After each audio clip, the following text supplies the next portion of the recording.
నయమాన్ వచ్చాడు సొమ్ము తీసుకొని, ఎగబడ్డా అయిపో.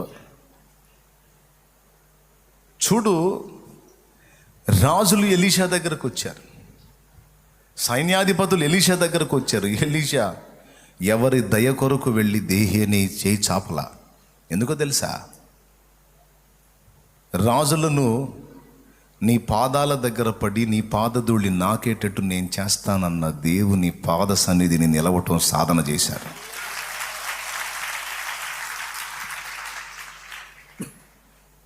అది ఈరోజు ఒక విశ్వాసివిగా అయినా, నువ్వు పరిచారకుడు అయినా, సేవకుడు అయినా ఈ రోషం ఉండాలి.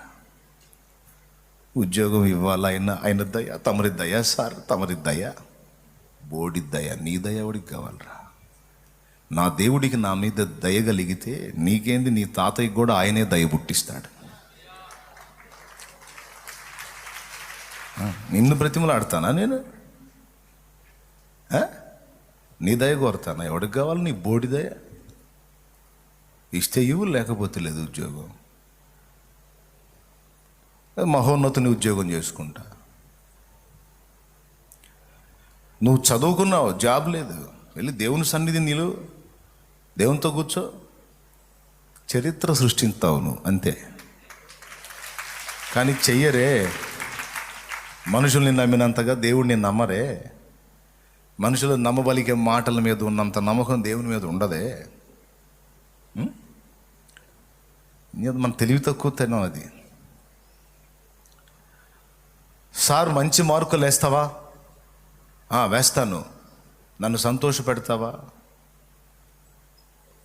అని యవ్వనస్తులైన ఆడపిల్లల జీవితాలతో ఆడుకున్న వ్యక్తులు కొంతమంది ఉన్నారు మార్కుల కోసం. నా చెల్లి, నా బంగారు తల్లి, అవసరం లేదు మా. మహోన్నతుని సన్నిధి నిన్ను నిలిచి మోకాళ్ళుని, దేవా నువ్వు నా కార్యం చేయి. నేను ఎవరి దగ్గరికి వెళ్ళి దేహి అని అడిగేది? గురువైనా సరే కొంతమంది నీతిమంతులు ఉంటే కొంతమంది దౌర్భాగ్యులు ఉన్నారు. నేను నీకు మంచి మార్కులు వచ్చేటట్టు చేస్తా, నీవు నాకు లోబడితే నా నీచులు కూడా ఉన్నారు. కాబట్టి నేను ఏ నరుని దగ్గరికి వెళ్ళి యాచించను. నేను వెళ్ళి మోకాళ్ళు నీ చేయి జాపాలంటే దానికి అర్హుడవు నీ ఒక్కడివే. నేను నిన్నే అడుగుతా, నువ్వే నాకు చేయి.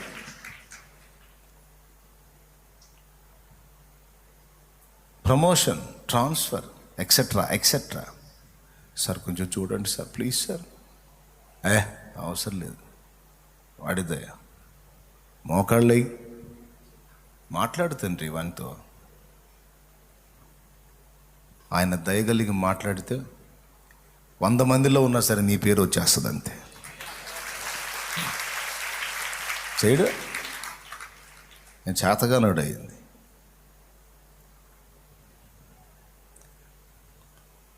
అందుకే చెప్తున్నా, నువ్వు భౌతిక నీ నీ నీ నీ అవసరతలకు సంబంధించిన విషయంలోనైనా, సేవా సంబంధమైన విషయాల్లోనైనా, ఎందులోనైనా ఆయన చాలినవాడు.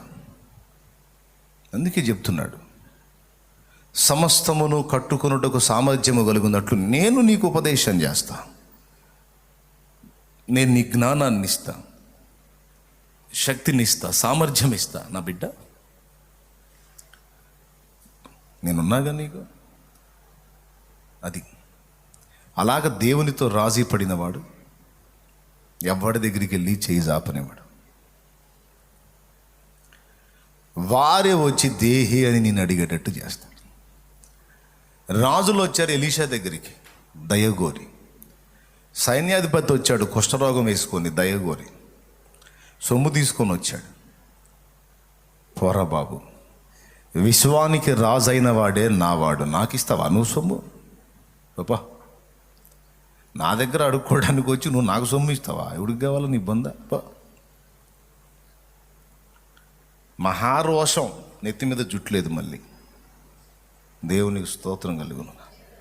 చెప్పు గట్టిగా ఓరక.